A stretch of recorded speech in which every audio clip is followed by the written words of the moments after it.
गर्दाखेरि as usual म त्यो क्वेशनहरु चाहिँ यहाँ राख्ने कोशिश गर्छु डाक्टर पियाको अगाडि. Dr. Pia, perhaps we start off by you talking about these three topics: diabetes, obesity, and the advances in weight management. And maybe, I don't know if you've got some slides to share as well. Namaste. So म चाहिँ Dr. Pia. म चाहिँ as a diabetes, obesity, and weight management को बारे बोल्दैछु. So पुनमजीले भने जस्तै क्वेशनहरु छ भने च्याटमा राख्दिनुस् कि त फेसबुक लाइभको च्याटमा राख्दिनुस् अनि होपफुली लाइभ आन्सर गर्न मिल्छ होला. पछि त्यस्तै पर्यो भने मलाई डाइरेक्टली कन्ट्याक्ट गरे पनि हुन्छ. सो सुरु गर्नलाई म स्लाइड शेयर गर्छु.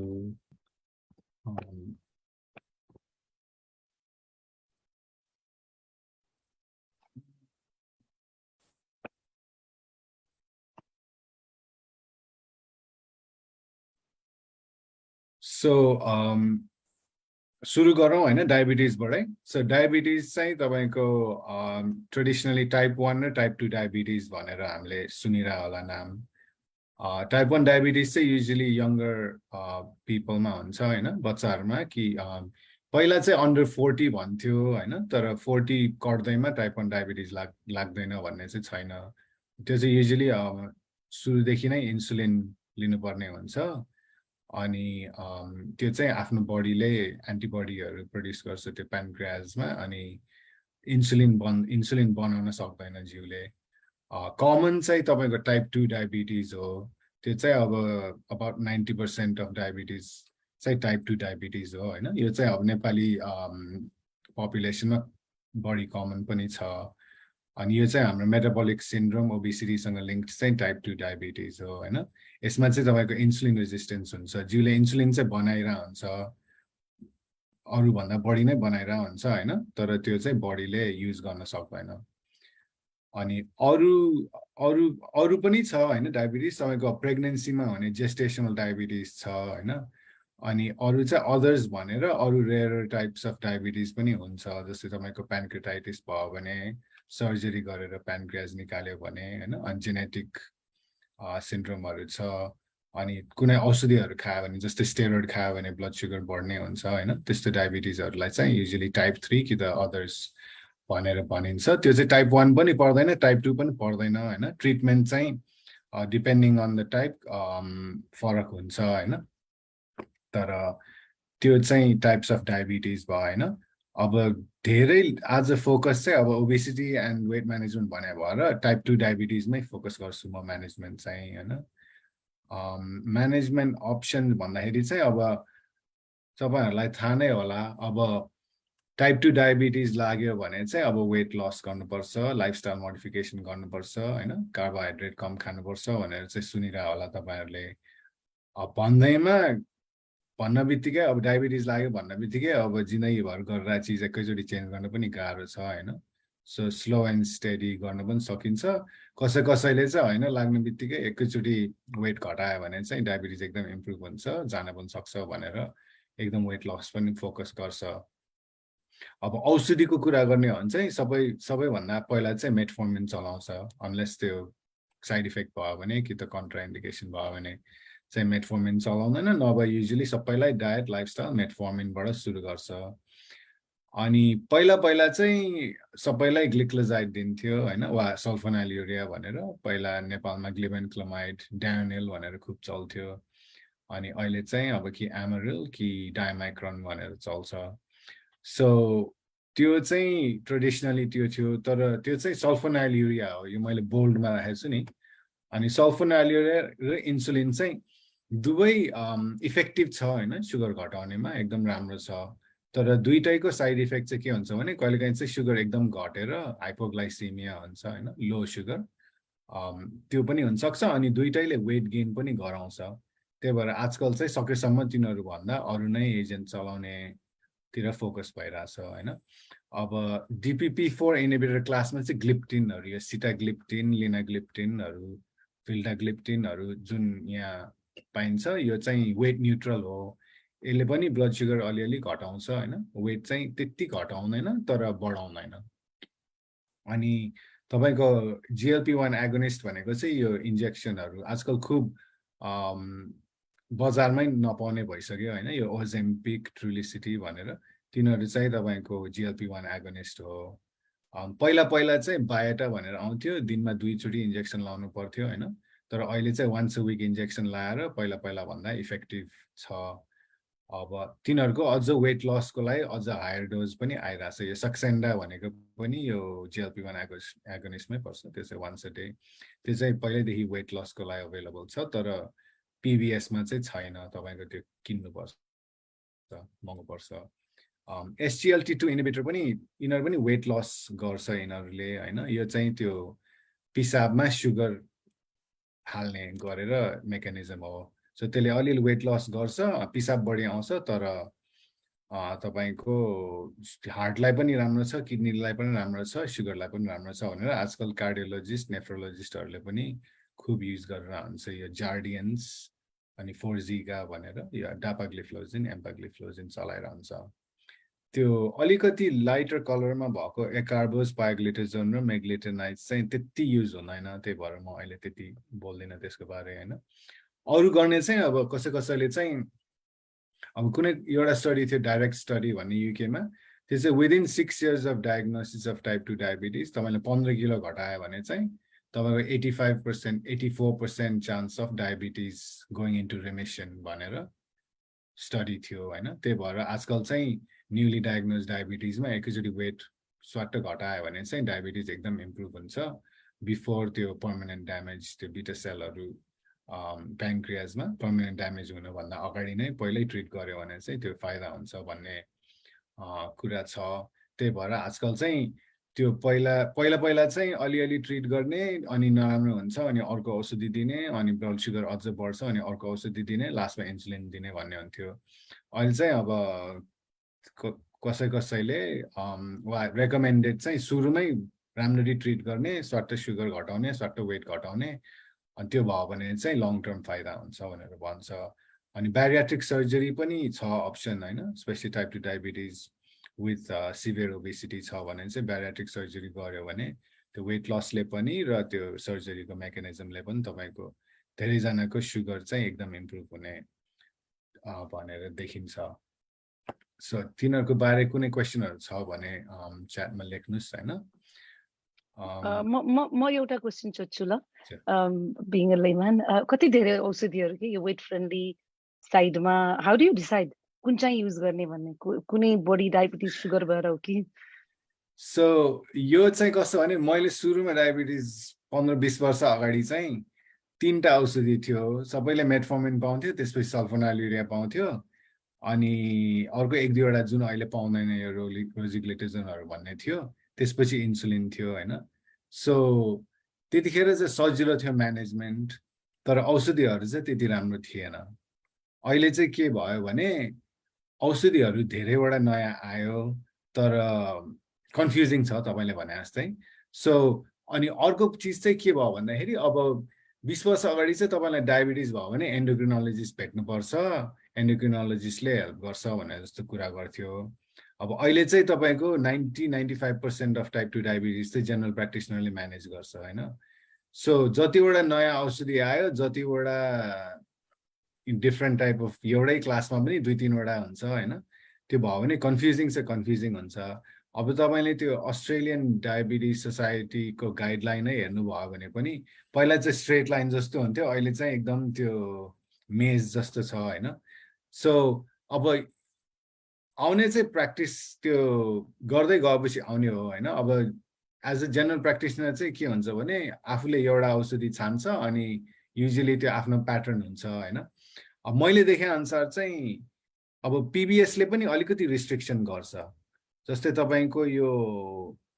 मेटफर्मिन र सल्फोनाइलुरिया इन्सुलिनहरु बाहेक चाहिँ यो DPP4 inhibitor GLP-1 agonist SGLT2 inhibitor चाहिँ तपाईको PBS मा क्वालिफाई हुनलाई चाहिँ HbA1c जुन तपाईको एभरेज ब्लड सुगर भनौं न HbA1c चाहिँ 7% भन्दा बढी हुनुपर्छ अनि मेटफर्मिन चाहिँ लिरा हुनुपर्छ सल्फोनाइलुरिया चाहिँ लिए पनि नलिए पनि त्यो अप्सन छ त्यो 7% भन्दा बढी भयो भने मात्रै त्यो PBS ले सब्सिडाइज गर्छ यो औषधिहरू सो तपाईको डायबिटिज छ तर सुगर एकदम राम्रो छ भने तपाईले ओजेम्पिक माग्नु भयो भने त्यो चाहिँ PBS बाट मिल्दैन त्यो चाहिँ प्राइभेट स्क्रिप्ट लिनुपर्छ वेट किनभने त्यो तपाईको सुगर घटाउनको लागि हैन वेट लसको लागि युज जस्तो भयो हैन तर अब सिम्पल सजिलो छैन तर त्यस्तो गाह्रो पनि छैन अब प्रिन्सिपलहरु बुझ्यो भने हैन त्यो पेशेन्ट छानेर हुन्छ के जस्तै अब तपाईको हार्ट फेलियरको पेशेन्टहरुमा चाहिँ ग्लिफ्लोजिनहरु बढी युजफुल हुन्छ हैन अनि पहिला कार्डियोभास्कुलर डिजिज अब हार्ट अट्याक भएको मान्छेलाई चाहिँ अब कि GLP-1 एगोनिस्ट कि SGLT2 इन्हिबिटर दिने भनेर भन्छ हैन त्यो चाहिँ त्यो गाइडलाइनको समरीमा कुन वेट लस गराउँछ कुन हार्ट डिजिजमा चलाउने कुन किडनी डिजिजमा चलाउने भनेर त्यो समरीमै छ मैले यो स्लाइड चाहिँ बनाएको छैन तर त्यो ADS अस्ट्रेलियन डायबिटिज सोसाइटीको वेबसाइटमा गयो भने त्यो समरी स्लाइड एक पेजको पनि भेटिन्छ Thank you. सो अनि अब टाइप 2 डायबिटिज म्यानेज त गर्ने हैन अब तर अब यहाँ ऑडियन्समा पनि होला अब डायबिटिज छ आफुलाई भने के गर्ने त आफुले हैन कसरी आफुलाई केयर गर्ने भन्ने क्वेशन आउँछ सो मेन चाहिँ अब दुईटा चीज छ हैन एउटा चाहिँ अब आफ्नो सुगर धेरै हाई पनि नहोस् धेरै लो पनि नहोस् हैन सो दैट आफू हस्पिटल जानु नपरोस् हैन सो हाइपो एकदम हाइपो भएर लड्यो भने पनि एम्बुलेन्स बोलाउनु पर्छ कहिलेकाहीँ हस्पिटल जानु पर्छ हैन धेरै हाई भएर एकदम गाह्रो भयो भने पनि इन्फेक्सन हुने चान्स पनि बढी हुन्छ हैन सो त्यस्तो हिसाबले पनि हस्पिटल जानुपर्ने हुन सक्छ तर त्यो बाहेक चाहिँ अब मेन आफुलाई चाहिने चाहिँ लङ टर्म कम्प्लिकेसन नहोस् भन्ने हो हैन अब आफुलाई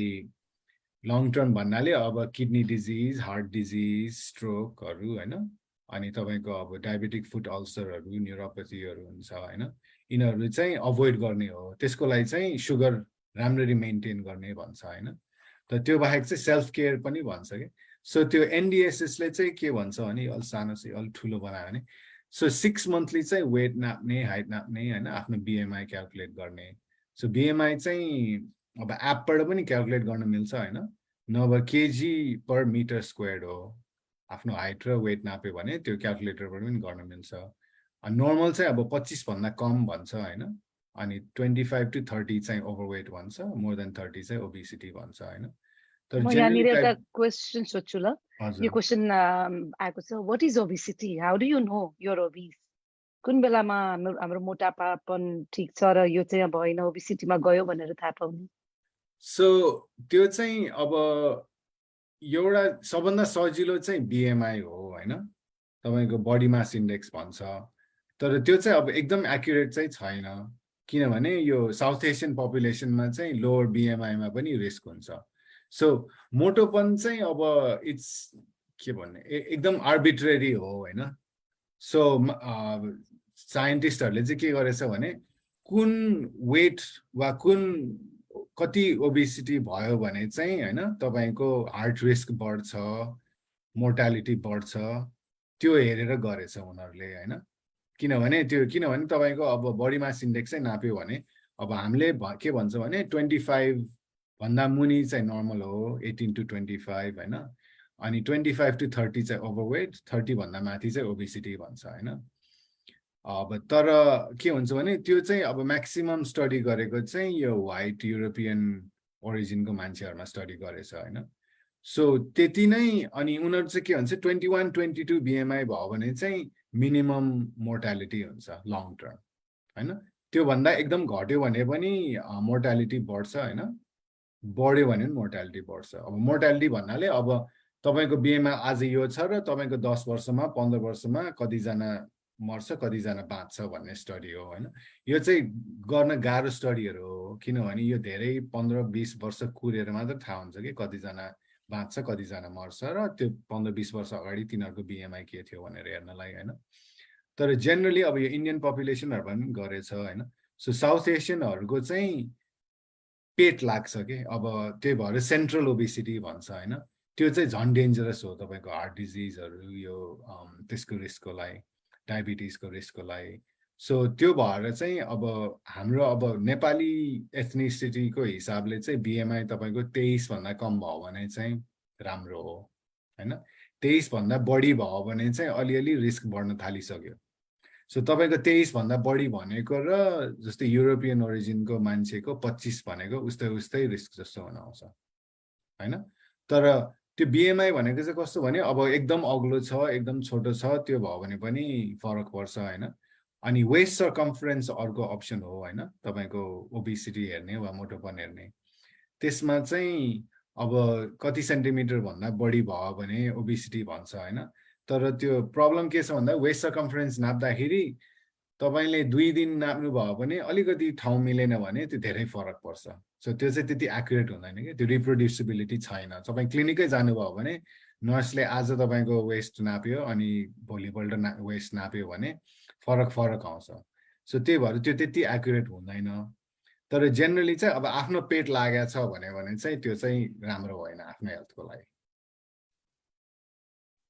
हजुर थ्यांक यू अनि हामी नेपालीहरुको त पेट नै लाग्छ फेरि त्यो पेट नै लाग्ने अनि त्यो जेनेटिकली त्यो ग्रुप त्यो एज अ होल एथनिसिटी नै त्यो पेट लाग्ने भएकोले गर्दाखेरि नै त्यो रिस्क हुने हो जस्तै अब त्यो थाईमा हैन वा आर्म्समा वेट लाग्यो भने चाहिँ त्यति त्यो कार्डियोभास्कुलर रिस्क भन्छ हैन हार्ट डिजिजहरुको रिस्क त्यो त्यति बढ्दैन डायबिटिजको रिस्क तर पेटमा लाग्यो भने चाहिँ किनभने पेट लाग्यो भन्दाखेरि चाहिँ त्यो पेटको बाहिर त्यो छाला मात्र लाग्ने हैन कि त्यो तपाईको भित्र अर्गनहरुमा के छ हार्टको वरिपरि लिभरमा अनि त्यो पेटको वरिपरि आन्द्राको वरिपरि तपाईको फ्याट जम्मा हुन्छ अनि त्यसले चाहिँ झन बढी रिस्क बनाउँछ तपाईको डायबिटिजको रिस्क मेटाबोलिक सिन्ड्रोम भन्छ हैन हार्ट डिजिजहरुको रिस्क चाहिँ त्यसले गर्दाखेरि बढ्छ सो अनि त्यसको लागि चाहिँ अब के गर्ने भन्दाखेरि अब एभ्री इयर हैन वा एभ्री 6 मन्थ्स चाहिँ आफ्नो चेक गर्ने अब त्यो HbA1c एभ्री इयर भन्छ हैन तर 3 महिनामा जतिमा चेन्ज हुन्छ HbA1c सो आफ्नो HbA1c डायबिटिज छ भने 3 महिनामा जीपी कहाँ गएर त्यो ब्लड टेस्ट गराइराख्ने हैन अनि मिनिमम चाहिँ अब हामीले चाहिँ ट्राई गर्ने चाहिँ 7 भन्दा कम राख्न खोज्छौं तर भर्खर डायग्नोज भएको छ भने अझ कम पनि बनाउन सकिन्छ तर अब जब इन्सुलिन लिइरा छ भने चाहिँ 7 भन्दा धेरै कम बनायो भने चाहिँ फेरि हाइपो होला सुगर धेरै झर्ला भन्ने पिर पनि हुन्छ हैन सो त्यही भएर धेरै पुश गर्दैन त्यही भएर त्यो टार्गेट अब 7% भने पनि सबैको 7% हुँदैन आजकल अब हामीले इन्डिभिजुअलाइज्ड भनेर त्यो आफ्नो डाक्टरसँग अग्री गरेर कतिसम्म पुर्याउने के औषधि लिइराछ त्यो अनुसार टार्गेट बनाउँछ अनि ब्लड टेस्ट गर्दाखेरि कोलेस्ट्रोलहरु पनि हेर्नु पर्यो हैन अनि माइक्रोएल्बुमिनुरिया भनेर चाहिँ के भन्छ युरिन टेस्ट गर्छ अनि त्यो तपाईको डायबिटिजले किडनी छोयो भने चाहिँ सबभन्दा पहिला हुने चाहिँ तपाईको प्रोटिन लिक हुन्छ पिसाबमा अनि त्यो चाहिँ माइक्रोएल्बुमिनुरिया भनेर त्यो त्यसमा देखिन्छ अनि त्यो भएपछि चाहिँ अनि ल अब किडनी छुन लाग्यो भनेर अनि अझ सुगरलाई राम्रो बनाउने ब्लड प्रेसरलाई राम्रो बनाउने भनेर हुन्छ अनि अर्को अब ठुलो प्रब्लम चाहिँ आँखा हो हैन so at least once a year तपाईले आँखाको जाँच गराउनु पर्छ त्यो पनि त्यो त्यो पावर टेस्ट गर्ने हैन कि त्यो आँखाको पछाडीको रेटिनल फोटोग्राफ लिने हो त्यो तपाईको जुनै पनि अप्टोमेट्रिस्टका गयो भने त्यो पैसा नतिरिकन गर्न मिल्छ वन्स अ इयर गर्नुपर्छ हैन अनि त्यसको रिपोर्ट पनि दिन्छ अब जसले ड्राइभिङ टेस्ट गर्नुपर्छ वा कमर्सियल ड्राइभरहरुले चाहिँ एभ्री इयर गर्नुपर्छ त्यो तर अरूले चाहिँ आफ्नो हेल्थको लागि पनि गर्नुपर्छ हैन अनि अर्को प्रब्लम के हुन्छ भन्दाखेरि डायबेटिक फुट अल्सरहरु चाहिँ एकदम लङ टर्म कम्प्लिकेसनमा चाहिँ अलि डेन्जरस हो हैन तपाईको खुट्टामा अल्सर भएर एम्पुटेसन हुने तपाईहरुले सुन्या होला अब त्यस्तो नहुनलाई चाहिँ बेला बेलामा खुट्टामा सेन्सेसन छ कि छैन खुट्टामा सर्कुलेसन कस्तो छ एटलिस्ट वर्षको एकचोटी कि दुईचोटी आफ्नो प्र्याक्टिस नर्सलाई देखाए पनि हुन्छ जीपी लाई देखाए पनि हुन्छ स्पेशलिस्टलाई देखाए पनि हुन्छ नभए पोडाइट्रिस्ट कहाँ गए पनि हुन्छ अब वेट लसको कुरा गर्ने हो भने चाहिँ तपाईको धेरैवटा अप्सन छ हैन तपाईले 10 जनालाई सोध्नु भयो भने तपाईले 10 वटा आन्सर पाउनुहुन्छ सबैको आफ्नो आफ्नो ओपिनियन छ सबैले गर्न खोज्या पनि छ कसैले गरेर सक्सेस पनि भएको छ कसैले गरेर सक्सेस नभएको पनि छ सो यो कुरा चाहिँ अलि अब यो एउटा एक्ज्याक्ट यही हो भन्ने छैन सबैको आफ्नो आफ्नो ओपिनियन छ हैन तर जेनरली कन्सेप्ट के हो भन्दाखेरि अब तपाईको खाना तपाईले इम्प्रुभ गर्नु पर्यो एक्सरसाइज बढाउनु पर्यो हैन त्यो भन्न चाहिँ सजिलो छ तर त्यो कसरी गर्ने कति गर्ने भन्ने कुरा चाहिँ अब आफैले विचार गर्नुपर्छ हैन र डिस्कस पनि गर्नुपर्छ आफ्नो अब जीपी सँग हुन्छ कि पर्सनल ट्रेनरसँग हुन्छ कि डायटिशियनसँग हुन्छ हैन किनभने कसैले चाहिँ वेट वाचेस गरेँ मैले 20 किलो घटाएँ भन्छ हैन एकजनाले चाहिँ मैले रनिङ सुरु गरेँ 15 किलो घटाएँ भन्छ हैन अनि त्यो कसैले चाहिँ रनिङ गर्न सक्दैन अनि कसैलाई चाहिँ खाना एकदम मिठो लाग्छ अनि त्यो वेट वाचेस गरेर भएन मलाई कि त शेक खाएर भएन भन्ने हुन्छ हैन सो हामीले चाहिँ के भन्छ भने इन्डिभिजुअलाइज केयर हो के कसै अनि औषधि पनि कसैले चाहिँ रिस्पोन्ड गर्छ राम्ररी हैन एउटा औषधि दियो भने ठ्याक्कै त्यसले एकदम राम्रो वेट लस हुन्छ कसैलाई चाहिँ औषधि दियो मलाई फरकै परेन 3 महिनादेखि यस्तो महँगो औषधि कामै लागेन भन्ने पनि हुन्छ सो त्यो अब अहिले चाहिँ त्यो स्टेज पुगेको छैन हैन अब भोलि पर्सि होपफुली त्यो प्रिसिजन मेडिसिन भनेर अब आफ्नो जेनेटिक प्रोफाइल अरु प्रोफाइल गरेर यो मान्छेलाई चाहिँ यो औषधि काम गर्छ होला भन्ने स्टेजसम्म पुर्याउन पर्ने हो भन्ने आशा छ हैन इन द फ्युचर अब एकदम effective long term weight loss भन्ने त अहिलेको हिसाबले त तपाईको ब्यारियाट्रिक सर्जरी मात्रै छ हैन मेडिकेसनले पनि अहिले अवेलेबल मेडिकेसनले 5-6 किलो हो हैन तपाईको घट्ने त्यो पनि औषधि छोड्न बित्तिकै वेट रिगेन हुन्छ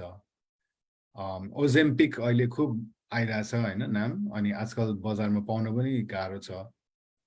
त्यो चाहिँ एक्चुअली त्यो कम्पाउन्ड चाहिँ सेमाग्लुटाइड हो त्यसले चाहिँ तपाईको जुन ओजेम्पिक हो त्यो चाहिँ 1 मिलिग्रामको डोजमा पाउँछ त्यसले त्यो ट्रायलहरुमा त 5% 6% 7% वेट लस गराउने हो अब त्यही नै चीज चाहिँ तपाईको वेगोवी भनेर त्यो सेमाग्लुटाइड नै 2.4 मिलिग्राम सम्म पनि आउँछ त्यो चाहिँ अहिले अमेरिका र युरोपमा अवेलेबल छ अस्ट्रेलियामा चाहिँ भर्खर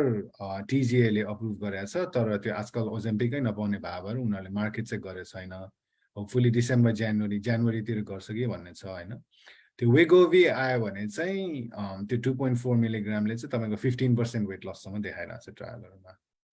सो त्यही भएर पहिलाको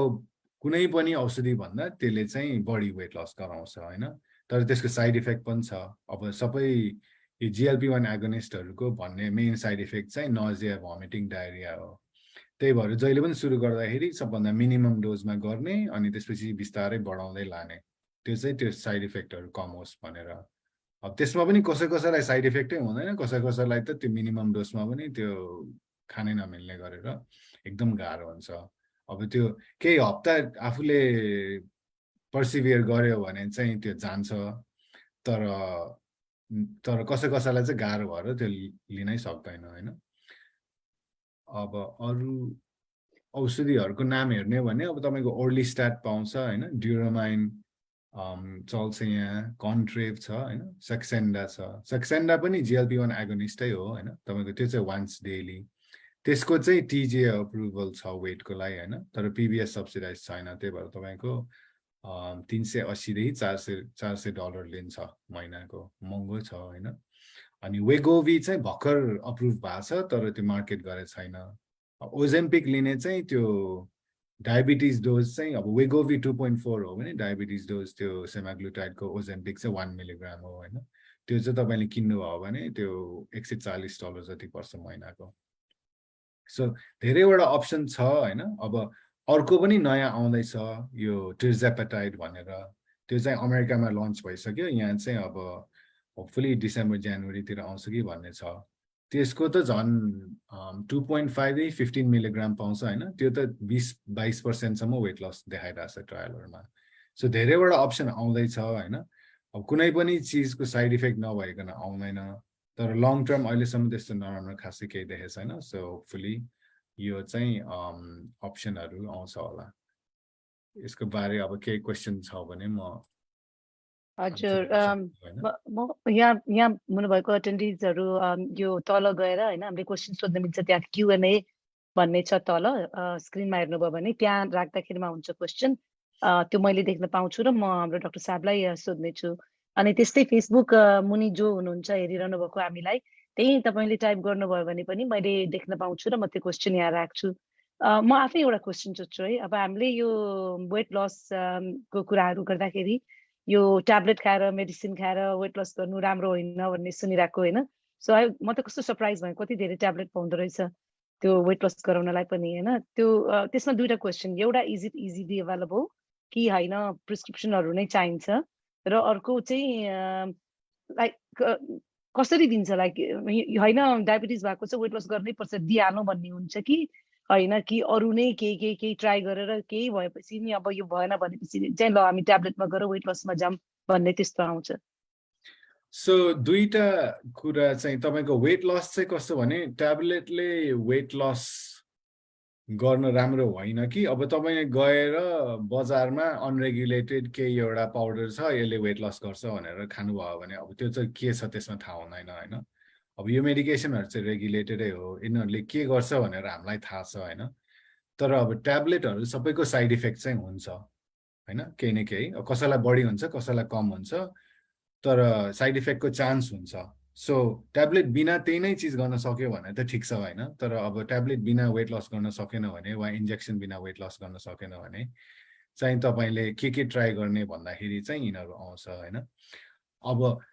त्यो अवेलेबलको हिसाबले चाहिँ तपाईँको डायबिटिज भएको र नभएकोमा फरक छ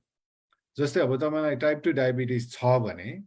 चाहिँ तपाईँले टाइप 2 डायबिटिजको लागि त सुगर घटाउनु पर्यो होइन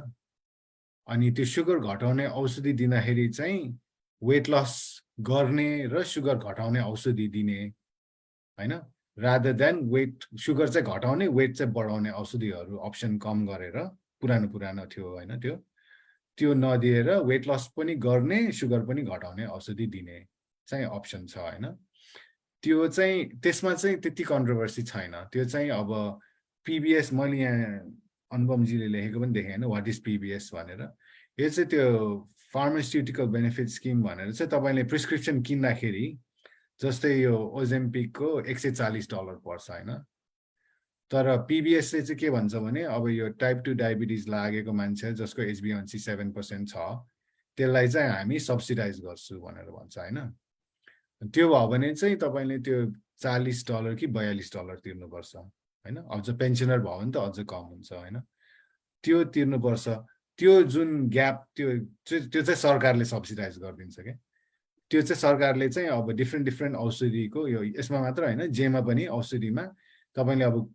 कति डिस्काउन्ट दिने होइन डिस्काउन्ट दिने कि नदिने भनेर डिसाइड गर्ने हो पिबिएसले चाहिँ अनि प्रब्लम चाहिँ के छ भन्दाखेरि डायबिटिज नभएको मान्छेलाई ओबिसिटीको मेडिकेसन हिसाब गऱ्यो भने कुनै पनि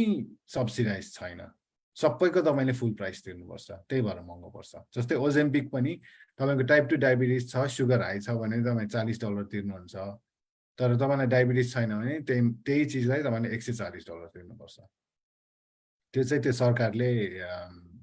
सब्सिडाइज गर्दैन सस्तो पारिदिँदैन अनि अब त्यो तपाईँको अब सेमाग्लुटाइड त ओजेम्पिक 1 मिलिग्राम भयो होइन अब त्यही चिज 2.4 मिलिग्राम किन्नु पर्यो भने चाहिँ तपाईँको त्यो $140 मा आउने भएन अब त्यो त त्यो अझै त्यही अनुसार महँगो पर्ने भयो होइन सक्सेन्डा त्यही हिसाबले सक्सेन्डा भन्यो भने त्यो चाहिँ तपाईँको $380-400 जति पर्छ महिनाको सो तपाईँको पैसा बढी पर्यो होइन सो टिजिए अप्रुभल भने चाहिँ के भने यहाँ अस्ट्रेलियन गभर्मेन्टले चाहिँ यो चाहिँ अस्ट्रेलियामा चलाउनुहुन्छ यो सेफ छ यो यसको लागि चलाउनुहुन्छ भनेर अप्रुभ गर्ने हो तर पिबिएस भनेको चाहिँ के भन्दाखेरि यो सेफ त छ यो अप्रुभ पनि भयो तर अब यो चाहिँ कस्ट इफेक्टिभ छ र यो हामी चाहिँ सरकारले यति सब्सिडाइज गरिदिन्छु भनेर डिसाइड गर्ने चिज हो अनि त्यो धेरैवटा चिजमा चाहिँ सब्सिडाइज गर्छ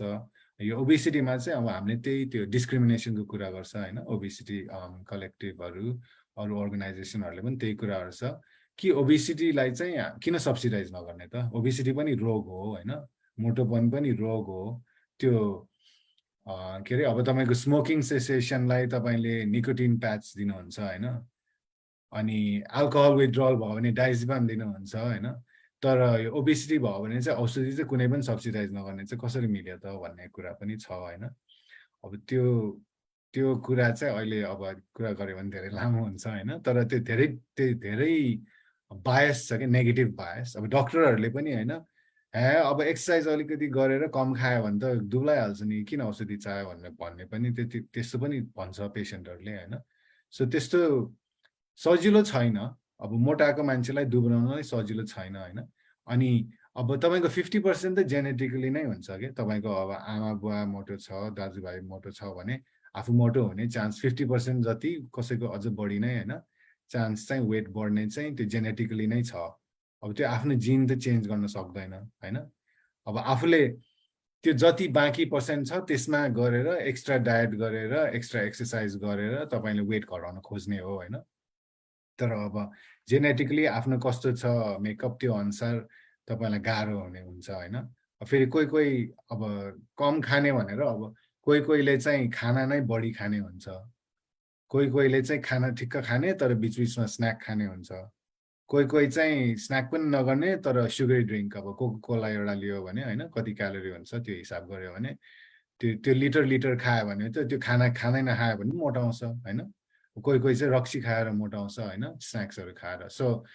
त्यो किन भन्ने कुरा चाहिँ आफूले पनि विचार गर्नु पर्यो तर अब डायटिसियनसँग कुरा गर्दा डक्टरहरूसँग कुरा गर्दा होइन साथीभाइसँग पनि कुरा गर्दाखेरि अब कसरी दुब्लाउने भन्दाखेरि त्यो आफूले आफ्नो के गरिरहेको छु भनेर विचार गर्नु पर्यो होइन अनि त्यो कसरी चेन्ज गर्ने अब कोही चाहिँ खुसी भएर खान्छ पार्टी गरेर होइन कोही दुखी भएर खान्छ कोहीलाई स्ट्रेस भएर खान्छ कोही जहाँ चाह्यो भने दुब्लाउँछ कोही जहाँ चाह्यो भने मोटाउँछ होइन एक्जाम आएर भनेपछि त्यो सबैको आफ्नो आफ्नै छ त्यो यसमा चाहिँ अब आफूले see what works for you look at the pattern in the family history होइन तर म अर्को क्वेसन सोध्छु है अब के खाली मोटो मान्छे मात्रलाई डायबिटिज हुन्छ त दुब्लो मान्छेलाई डायबिटिज हुँदैन सो डायबिटिज भन्नाले अब टाइप 2 डायबिटिजको कुराहरू होइन टाइप 1 डायबिटिज चाहिँ जसलाई पनि हुनसक्छ होइन त्यसमा चाहिँ दुब्लो मोटोको मतलबै छैन टाइप 2 डायबिटिज चाहिँ मोटो भयो जति मोटो भयो त्यसमा तपाईँको रिस्क चाहिँ बढ्छ होइन रिस्क बढ्यो भन्दैमा त्यो ग्यारेन्टी छ भन्ने छैन कि अब मैले ब्यारियाट्रिक क्लिनिक गर्दा मेरो 400 किलोको पेसेन्टहरू पनि डायबिटिज नभएकोहरू पनि छ होइन 300-400 किलो भएकोहरू डायबिटिज नभएकोहरू पनि छ तर त्यही गर्दाखेरि यहाँ 60 किलोको मान्छेहरूलाई पनि डायबिटिज हुन्छ होइन त्यो सो 100% होइन होइन तपाईँको टाइप 2 डायबिटिज चाहिँ जेनेटिक्स चाहिँ धेरै काम गर्छ जस्तै आमा बुवालाई डायबिटिज छ भने रिस्क बढ्छ होइन अब त्यही मान्छे दुब्लो भयो भने अलिकति रिस्क कम हुन्छ त्यही मान्छे मोटो भयो भने त्यो मान्छेको रिस्क बढ्छ होइन सो आफ्नो पर्सनल हेर्ने हो भने अब आफ्नो जेनेटिक्स त चेन्ज गर्न सकिँदैन आफ्नो रिस्क तर मैले नै आफू डायबिटिज रिस्क घटाउनलाई म हेल्थी भएर मैले वेट घटाएँ भने मेरो रिस्क चाहिँ घट्छ होइन मेरो म मोटो हुँदा भन्दा म दुब्लो हुँदा कम रिस्क छ तर अर्को मान्छेको जेनेटिक मेकअप कस्तो छ त्यो थाहा भएन होइन सो त्यही भएर त्यस्तो अब ग्यारेन्टी होइन तर रिस्क चाहिँ बढ्छ हजुर अब कसैलाई होइन फ्यामिली हिस्ट्री छ भने त obviously they will be freaking out होइन मलाई पनि हुन सक्छ so what are the symptoms they should watch out for के खालको सिम्पटम देखिन्छ टाइप 2 डायबिटिज हुँदाखेरिमा त्यही अब टाइप 2 डायबिटिजको प्रब्लम के छ भन्दाखेरि तपाईँको एकदमै धेरै हाई नभएसम्म सिम्टमै हुँदैन होइन सो बेस्ट चाहिँ अब आफू रिस्क छ भन्ने थाहा भयो भने अब अभियसली हेल्थी लाइफस्टाइल भन्ने होइन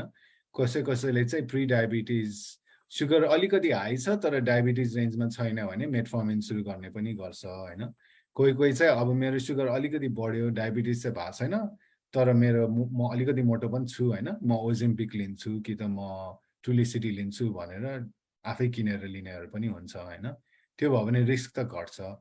तर मेन चाहिँ के हुन्छ भन्दाखेरि अब पहिला चाहिँ हामीले के गर्थ्यौँ भने 40 वर्ष पुगेपछि वर्षमा एकचोटि ब्लड टेस्ट गर्ने होइन फास्टिङ ग्लुकोज लिपिड प्रोफाइल एकचोटि ब्लड प्रेसर नाप्ने त्यो चाहिँ अब वेलनेस चेक जस्तो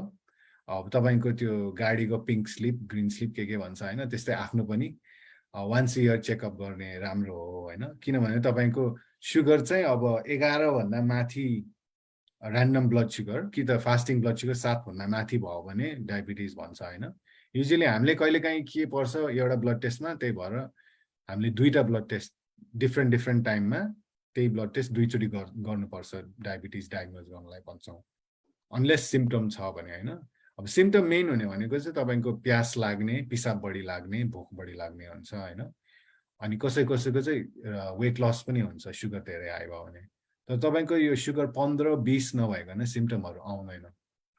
तपाईँको 7 फास्टिङबाट 8 भएर 9 भएर 10 भएर 15 पुगुन्जेलसम्म वर्षौँसम्म 5-10-15 वर्षसम्म थाहा नहुन सक्छ त्यतिन्जेल तपाईँको किडनी ड्यामेज भएर हुन्छ, आँखा ड्यामेज भएर हुन्छ, होइन, नर्भहरू ड्यामेज भएर हुन्छ। सो त्यही भएर जति अगाडि पत्ता लगाएर, किनभने पत्ता लगाएपछि त औषधि पनि खान मिल्यो, चेकअप पनि गर्न मिल्यो, अब ल डायबिटिज लाग्यो भनेर एक्स्ट्रा वेटको विचार पनि गर्न मिल्यो, होइन। त्यही भएर थाहा पाउनु नै राम्रो, होइन। पहिला पहिला चाहिँ 40 वर्ष भन्थ्यो, तर अब चाहिँ यङ्गर, अब टिनेजरहरूमा पनि देख्छ कि एकदम मोटो मान्छेहरूमा चाहिँ टिनेजरहरू पनि हुन्छ, स्पेसली फ्यामिली हिस्ट्री छ भने, होइन। सो त्यही भएर 40 वर्षसम्म नकुरेर 20-20मा 2-4 वर्षमा एकचोटि मात्र गरे पनि, होइन, एकचोटि डक्टर कहाँ So you highly recommend regular testing. Regular testing. So blood test regular गर्दै गरौँ, होइन, as you grow older, and especially if you've got a family history, झनै रेगुलर गर्दाखेरिमा हुन्छ। अर्को एउटा क्वेसन आएको छ हाम्रो सर्जुजीबाट। हाई मिलन दाई, can you please elaborate cause of central obesity in Nepalese and any diet suggestions? So good question है। अब त्यो रिजन चाहिँ एक्ज्याक्ट छैन, त्यो चाहिँ हाम्रो जेनेटिक मेकअपै हो। सेन्ट्रल ओबेसिटी चाहिँ यो साउथ एसियनहरूमा जेनरली सेन्ट्रल ओबेसिटी नै हुन्छ, होइन। अब तर डायट रेकमेन्डेसन भन्दाखेरि यस्तो खायो भने सेन्ट्रल ओबेसिटी हुने, यस्तो खायो भने चाहिँ यो आर्म्स एन्ड लेग्स मा ओबेसिटी हुने भन्ने हुँदैन। त्यो ओबेसिटी लाइक वेट एक्सेस भयो भने त्यो आफ्नो जेनेटिक मेकअप अनुसार त्यो कहाँ डिपोजिट हुन्छ भनेर छुट्टै त्यो पहिल्यै प्रोग्राम्ड हुन्छ, होइन ज्यू। तर अब जेनरली वेट घटाउने चाहिँ अब हाम्रो नेपालीको स्पेसिफिकली हेर्ने हो भने अब भातै हो, होइन। हाम्रो कार्बोहाइड्रेट र मेन चाहिँ अब स्पेसली डायबिटिज छ भने त सुगर नबढोस् भनेर हामीले कार्बोहाइड्रेट कम खान खोज्छौँ, होइन। तर तपाईँको कस्तो भयो भने अब भातमा पनि कार्बोहाइड्रेट छ, आलुमा पनि कार्बोहाइड्रेट छ, दालमा पनि अलिअलि कार्बोहाइड्रेट छ, होइन। सो भात दाल आलु खानेहरू पनि हुन्छ, त्यो भनेको त 90% कार्बोहाइड्रेट भयो, होइन। सो अलिकति डिफ्रेन्ट खानु पर्यो, होइन। अब तरकारी भयो भने आलु नहाल्ने तर तरकारीहरू बढी खाने।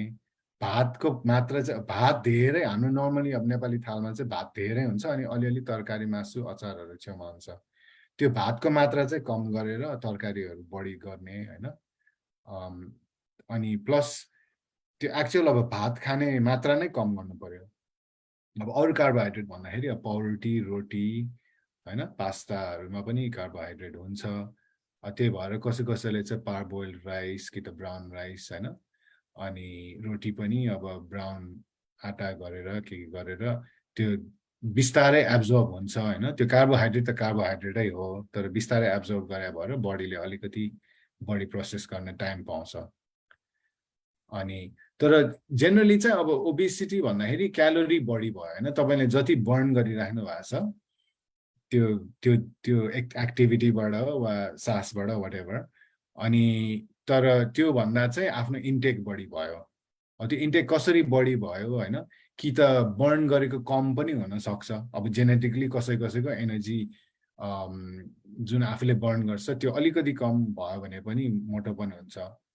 खानामा चाहिँ। तर कस्तो भने तपाईँको एनर्जी बर्न कम भयो भने तपाईँको 20 क्यालोरी 50 क्यालोरी कम बर्न गर्यो भने अब एक दिनमा त केही होइन त्यो, होइन। एक वर्षमा पनि 1-2 किलो होला, तर तपाईँको जिन्दगी भएर अन्त 40 वर्षमा त धेरै फरक पर्छ, होइन। 50 वर्ष 60 वर्षमा त्यो भयो। अनि फेरि कस्तो भने एज बढ्दै गएपछि आफ्नो एक्टिभिटी पनि घट्दै जान्छ, हो। त्यो अनुसार आफूले खाना पनि घटाउनु पर्यो। अब आफू 15-20 वर्ष हुँदाखेरि जति एक्टिभिटी छ 40-50 वर्षमा त्यति गरिँदैन। अनि खाना चाहिँ त्यही अनुसार घटेन भने ओभर टाइम वेट बढ्दै जाने भयो। अब अर्को चाहिँ त्यो के छ भन्दाखेरि हाम्रो एज अनुसार पनि हुन्छ। जस्तै अब एज बढ्दै गयो भने बिगेस्ट रिस्क चाहिँ अब टाइप 2 डायबिटिजमा जहिले पनि मोटोपन ओबेसिटी भन्छ, होइन। तर अब त्योभन्दा पनि ठुलो रिस्क चाहिँ एज हो क्या। तपाईँको जति एज भयो, होइन, जस्तै तपाईँको जुन दुब्लो पातलो मान्छेहरू पनि अब 70-80 भएपछि डायबिटिजको रिस्क बढ्दै जान्छ, होइन। सो मोटोपन र एज चाहिँ सबभन्दा दुईटा ठुलो रिस्क भनौँ न। हजुर। अनि अब यो हाम्रो नेपाली, अघि हाम्रो डाक्टर साहबले पनि भन्नुभयो नेपालीहरूमा एकदम धेरै देखिन्छ, होइन। के यसको कारण हामीले भात खाने भएर हो, र कि मैले अब अर्को पनि के सुन्छु भने, होइन, हाम्रो खाने तरिका चाहिँ अलिक डिफ्रेन्ट छ। नेपालमा हेर्ने भयो भने अब हामीले बिहान दाल भुजा, होइन, दाल भात तरकारी खान्छौँ, अनि राति पनि दाल भात तरकारी खान्छौँ। तर दिउँसो दिनभरि त कतिचोटि हामी खाँदै खाँदैनौँ, एउटा लङ ग्याप हुन्छ। खायो भने नै बकाचर कुचुर दिउँसो खाजा भनेर खाइन्छ। कि त्यसले पनि के इफेक्ट गर्छ हाम्रो खाने तरिका जुन हुन्छ नि, Should it be regulated all the time? अलिकति थोरै खायो भने फाइदा हुन्छ? So त्यो चाहिँ अब क्लियर आन्सर छैन हैन कस्तो भने तपाईको मोटोपन भयो भने वा एज बढ्दै गयो भने डायबिटिज लाग्छ भन्ने चाहिँ क्लियर छ हैन तर त्यो कस्तो भने त्यो कसैले चाहिँ इन्टरमिटेन्ट फास्टिङ भन्छ हैन कसैले चाहिँ थोरै खाने तर धेरै चोटी खाने भन्ने पहिला भन्थ्यौं हैन अब कसैलाई चाहिँ अब 8 घण्टा नखाने 14 घण्टा नखाने के गर्छ हैन अब बिगेस्ट इफेक्ट चाहिँ के भन्दाखेरि तपाईको ओभरअल क्यालोरी पर डे हैन र बर्न गर्ने त्यो डिफरेन्स भयो भने चाहिँ तपाईको वेट तपाईको इन्टेक बढी भयो भने चाहिँ वेट बढ्ने हो हैन तर त्यो अब त्यो पनि पर्सनलाइज हो के कसैलाई चाहिँ त्यो ठ्याक्क खाना बेलामा खाना खायो अनि बिचमा खान मन लाग्दैन हैन त्यस्तो मान्छेलाई त्यही सुट गर्छ जसलाई बेलामा खाइराख्नु पर्छ त्यसले टन्न खाना खायो भने फेरि अनि त्यो कचर पनि बीचमा खायो भने त्यो एक्चुअली त्यो फाइदा भएन हैन सो त्यो आफ्नो बानी कस्तो छ र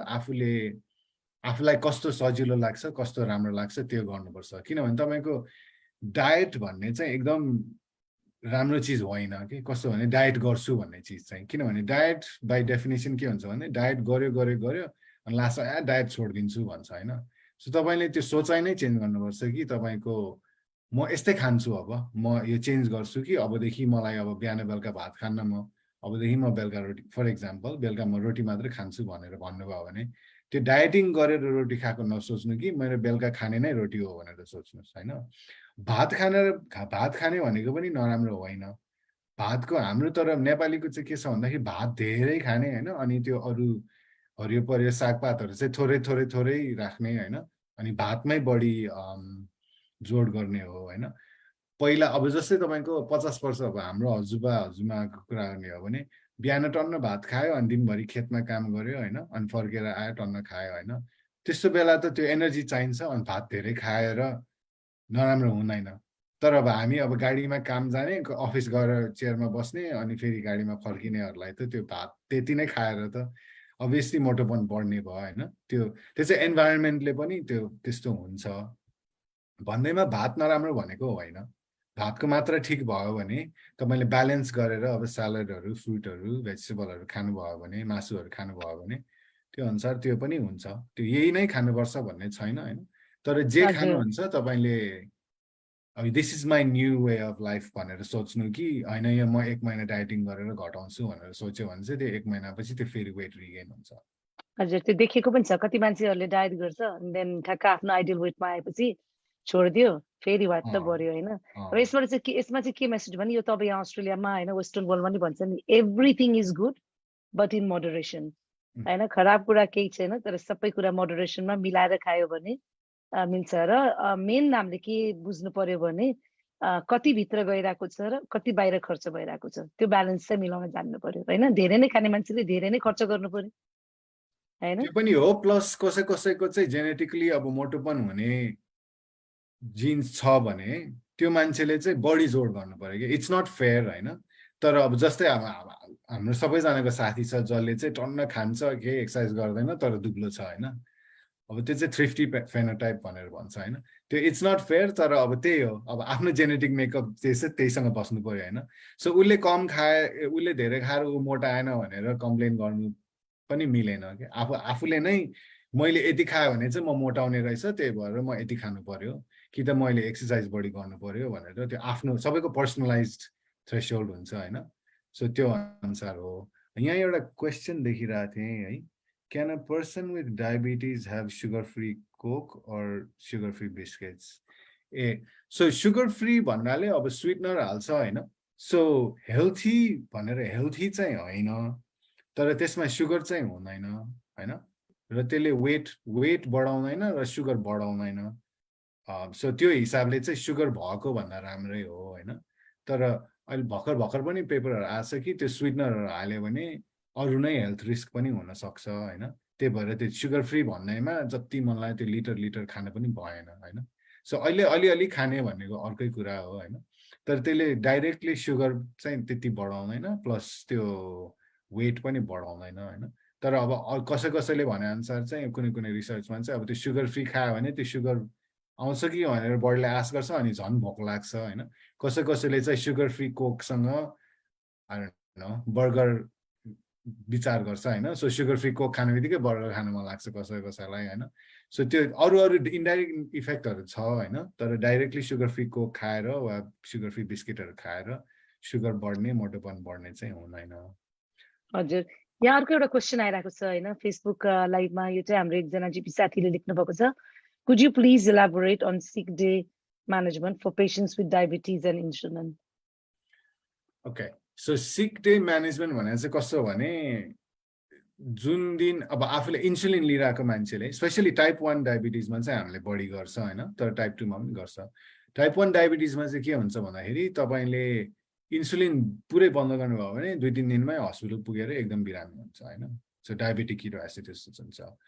अनि कस्तो हुन्छ भने कसैलाई भमिटिङ भयो वा ज्वरो आयो भने चाहिँ अब खाइरा छैन त्यही भएर इन्सुलिन लिन पनि डर लाग्छ सुगर घट्ला भनेर हैन तर त्यही हिसाबले इन्सुलिन लिँदै लिएन भने फेरि सुगर हाई भएर हस्पिटल जाला भन्ने पिर हुन्छ हैन सो त्यो अनुसार अब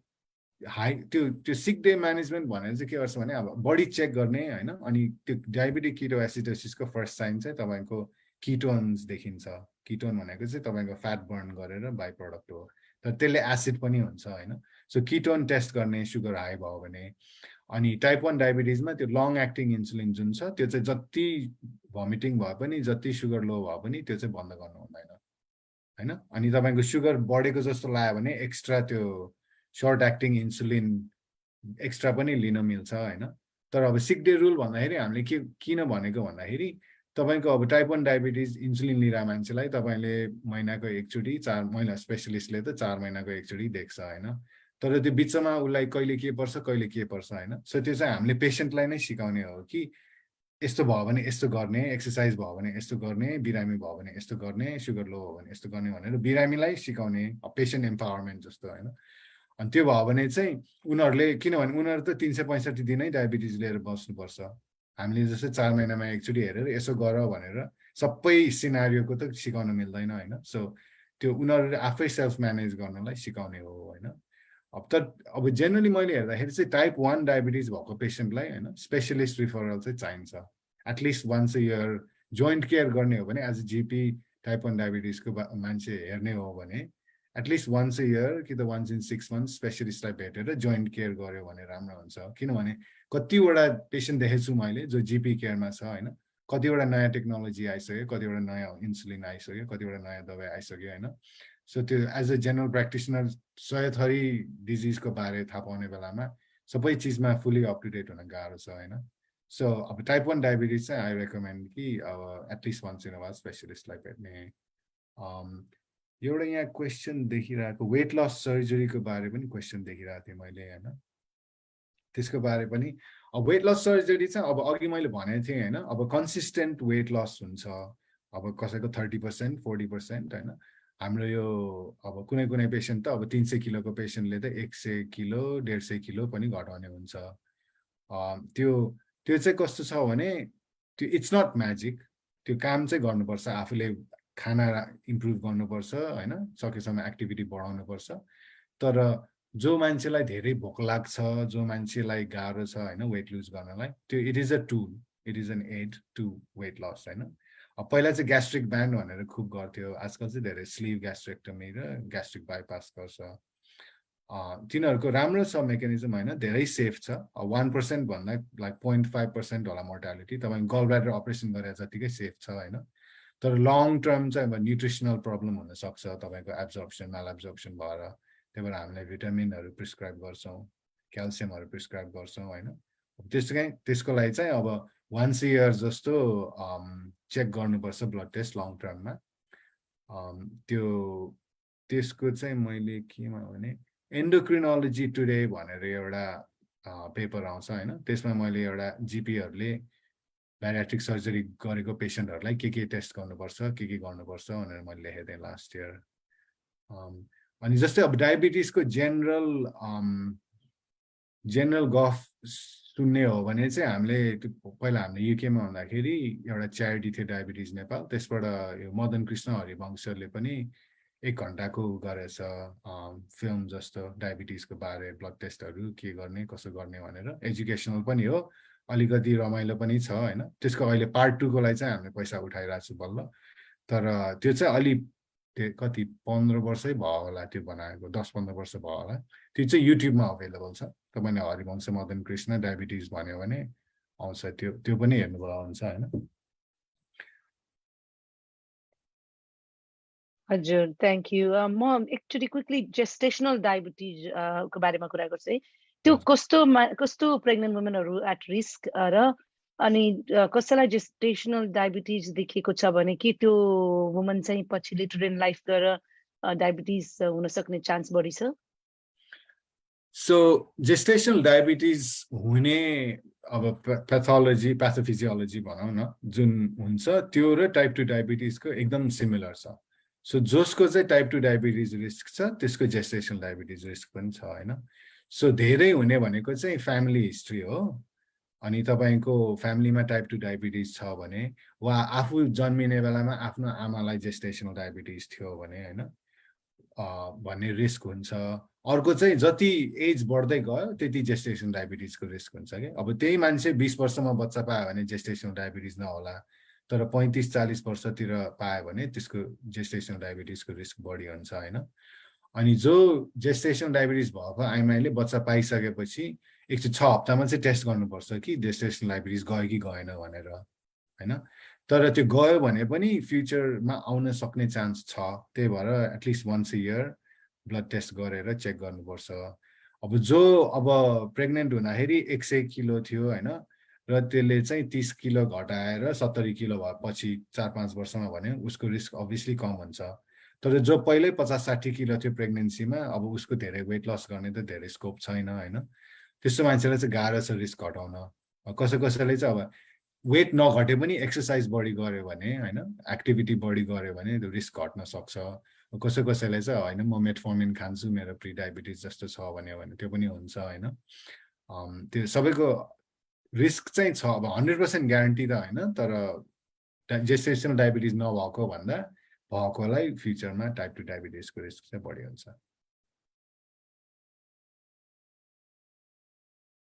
तपाईको म्युट भयो छ Sorry, अर्को एउटा question. Thank you. What exactly is done in the weight loss surgery? So what exactly is done in weight loss surgery? अब different type को सर्जरी हुन्छ हैन अब तपाईको सबभन्दा कमन अहिले अस्ट्रेलियामा चाहिँ स्लीव ग्यास्ट्रेक्टमी भन्छ हैन त्यो चाहिँ तपाईको पेटलाई त्यो तपाईको पेट यस्तो छ भने भनौं न त्यो आधी पेटलाई काटेर त्यो पाउचबाट ट्युब बनाउने हो सो पेटलाई सानो बनाउने हो हैन त्यो अनि त्यो भयो भने चाहिँ कस्तो हुन्छ पेटबाट त्यो ग्रेलिन भन्ने एउटा हंगर हार्मोन पनि सिक्रेट हुन्छ हैन त्यो सिक्रेट हुने पार्ट पनि जान्छ सो भोक पनि कम लाग्छ प्लस अरु यो GLP-1 एगोनिस्ट भन्छ हैन GLP-1 हरुले पनि त्यो बडी सिक्रेट भएर आफुलाई त्यो कम भोक लाग्ने हुन्छ हैन अब ग्यास्ट्रिक बाइपास भन्ने अर्को चाहिँ तपाईको कस्तो भने पेटबाट त्यो स्मल इन्टेस्टाइन जानको सट्टा सिधै आइलियममा ड्युडेनम स्किप गर्ने त्यो बाइपास गर्ने हुन्छ हैन त्यो भयो भने तपाईको त्यो जुन प्यानक्रियासबाट एन्जाइमहरु आउँछ पचाउने त्यो चाहिँ बाइपास हुन्छ सो दैट त्यो एब्जर्प्सन कम हुन्छ तर त्यो अब एक्ज्याक्ट मेकानिजम चाहिँ खास कसैलाई पनि थाहा छैन किनभने त्यो पेटमा अलिकति सर्जरी गर्छ हैन तर त्यो भयो भने अब त्यो मुसाहरुमा पनि तपाईले त्यो बाइपास गर्यो भने त्यो चिनी भएको पानी खाने मुसाले नर्मल पानी खान थाल्छ त्यो चिनी भएको पानी छोडेर नर्मल पानी त्यो एपिटाइट सेन्टर नै चेन्ज हुन्छ भन्छ हैन त्यो एक्ज्याक्टली कसरी हुन्छ त्यो मान्छे साइकोलोजिकली हैन किन मुसामा त साइकोलोजिकली भयो भन्ने हुँदैन हैन तर त्यो मुसाहरुमै देखिन्छ भनेपछि मान्छेहरुमा पनि कसैले के भन्छ नि मलाई पहिला यस्तो गुलियो खान मन लाग्थ्यो ब्यारियाट्रिक सर्जरी गरेदेखि मलाई त्यो गुलियो हेर्न मन लाग्दैन भन्छ हैन त्यो खान पेटमा नअटेर नखाने भन्दा पनि त्यो दिमागमै के चेन्ज हुन्छ हैन त्यो एक्ज्याक्ट मेकानिजम चाहिँ अब एक्ज्याक्टली सबैलाई एक्ज्याक्टली थाहा छैन तर त्यो चेन्ज हुन्छ तर त्यो पनि कस्तो भने पर्सनलाइज कसैलाई हुन्छ कसैलाई हुँदैन कसैलाई चाहिँ त्यही चीज फेरि पहिला जस्तै त्यही खान्थ्यो तर त्यो पेट सानो भएर चाहिँ त्यो कम खाने हुन्छ हैन त्यस्तो भयो भने चाहिँ के हुन्छ भने तपाईको ओभर टाइम तपाईले स्ट्रेच गर्दै गएर वेट रिगेन हुन्छ सो त्यो चाहिँ अब त्यो जबरजस्ती खान नसकेर नखाएर वेट लस भएको मान्छेलाई चाहिँ रिस्की छ वेट रिगेन हुने तर जसको चाहिँ अब लाइफस्टाइलै चेन्ज भयो होइन अब म तर धेरै खान्न तर मलाई खान पनि मन छैन म अरू नै चिज गर्न मन छ भन्ने चिज मान्छेहरूलाई चाहिँ अब त्यो त्यति गाह्रो हुँदैन त्यो माइन्डसेटै चेन्ज गर्नुपर्छ हजुर thank you so much I can believe it's been 1 hour है ठ्याक्क हाम्रो 1 घन्टा पनि भएछ म क्विकली समराइज गर्छु मैले मिस गरेको कुराहरू प्लिज एड गरिदिनु अब हामीले आज के थाहा पायौँ भने 4 टाइप अफ डायबिटिज होइन टाइप 1 टाइप 2 जेस्टेसनल र अर्को चाहिँ अब कुनै अपरेसनहरू गर्दाखेरिमा जस्तै प्यानक्रियाटिक अपरेसनहरू गरेको त्यसको साइड इफेक्टमा भएको डायबिटिज त्यो हुन्छ एकदम कमन टाइप 2 डायबिटिज हो टाइप 2 डायबिटिजमा एकदम मोटापा हाम्रो वेट गेन चाहिँ एकदम एसोसिएटेड नै छ अब वेटलाई कन्ट्रोलमा राख्नुपर्छ होइन त्यसमा सेभरल मेथड्स पहिला त आफूबाटै सुरु हुन्छ diet exercise start from there but if you need help त्यो हेल्प पनि छ इन मेडिकल फर्मेट लाइक मेडिसिनहरू छन् के खाने के नखाने भन्ने कुरा उठ्यो कुन डायट राम्रो भन्ने कुरा उठ्यो it's whatever works for you everything is good in moderation main कुरा सोच्नुपर्ने होइन बडीभित्र कति गएको छ र त्यो कति एनर्जीबाट बाहिर आएको छ भित्र जाने र बाहिर जानेको हिसाब किताब बराबर हुनु पर्यो होइन त्यही हो नि अरू त्यसमा केही थप्नु पर्ने छ त्यही नै हो अनि अर्को एउटा कुरा चाहिँ के भन्दाखेरि तपाईँको ब्लेम छ कि धेरै गिल्ट हुन्छ होइन जस्तै जो मोटो भयो नि त्यो चाहिँ मैले बढी खाएर म अल्छी भएर मोटो भयो भनेर त्यो नेगेटिभ भयो भने चाहिँ एकदम त्यो चाहिँ हुनु भयो कि त्यो भयो भने चाहिँ गाह्रो हुन्छ किनभने त्यो चाहिँ अब अलिक भिसियस साइकल भएर झन् नेगेटिभ हुन्छ अनि झन् खान के गर्न मन लाग्दैन अनि झन् खान मन लाग्छ होइन चुप लाएर कोठामा बसेर त्यति सोसियलाइज नगरेर त्यस्तो चाहिँ हुन दिनु हुँदैन किनभने मोर देन हाफ चाहिँ तपाईँको जेनेटिकली हो होइन सो तपाईँको आफ्नो ब्लेम भनेर त्यस्तो अब कसैलाई हार्ट एट्याक भयो भने यो मेरो दोषले भएको हार्ट एट्याक भनेर त भन्दैन कसैलाई होइन तर त्यो मोटो भयो भने चाहिँ सबैले होइन यो मेरै गल्ती भएर मोटो भएको मै लोभी भएर मोटो भएको भन्ने चाहिँ त्यो छ त्यो डक्टरहरूमा पनि छ पेसेन्टहरूमा पनि छ सोसाइटीमा पनि छ होइन त्यो चाहिँ ब्रेक गर्नु पर्यो ब्यारियर होइन त्यो चाहिँ होइन अब म्याक्सिमम चाहिँ जेनेटिक्सले डिटर्मिन गर्छ प्लस इन्भाइरोमेन्ट जस्तै अब सोसियो इकोनोमिकली कति फरक पर्छ कि तपाईँको पोस्ट कोड हेरेर होइन तपाईँको चान्स अफ ओबेसिटी भन्न सक्छ तपाईँको वेल्थी पोस्ट कोडमा बस्नुहुन्छ भने तपाईँको चान्स अफ ओबेसिटी एकदम कम छ होइन अब अलि के अरे सोसियल डेप्रिभेसन भएको पोस्ट कोडमा बस्नुभयो भने तपाईँको चान्स अफ ओबेसिटी बढ्छ त्यो त अब कसैको दोष होइन त्यो त सर्कमस्टान्स हो होइन अनि अब त्यही भएर त्यो चाहिँ विचार गर्नुपर्छ कि त्यति नेगेटिभली चाहिँ नलिउँ भनेर भन्छु हजुर आफू एजुकेटेड रहनु there are lot of like अहिले इन्टरनेटको जमानामा त कति रिसोर्सेसहरू पनि छ I'm sure there are support groups तर डेन्जरहरू पनि छ हजुर हजुर सबै चीज नपत्याउनु इन्टरनेटको exactly go to the expert हजुर अब आजलाई I think will wrap up here हैन हामी आम्दाको तर्फबाट चाहिँ आजलाई गुड नाइट यो प्रोग्राम हामी फेरि ल्याउने छौं we are going back into bringing the webinar series we are looking at every 2 months हैन अब त्यो भन्दा फ्रिक्वेन्टली चाहिन्छ भने पनि प्लिज लेट अस नो र कुनै टपिक यो टपिक आजको टपिक एकदम हाइली इन डिमान्ड थियो thank you very much doctor पिया यस्तै अरु टपिकहरु केही चाहिन्छ भने हजुरहरुले हामीलाई भन्नुस् हामीहरु फेरि we will come back with another webinar thank you from our team good night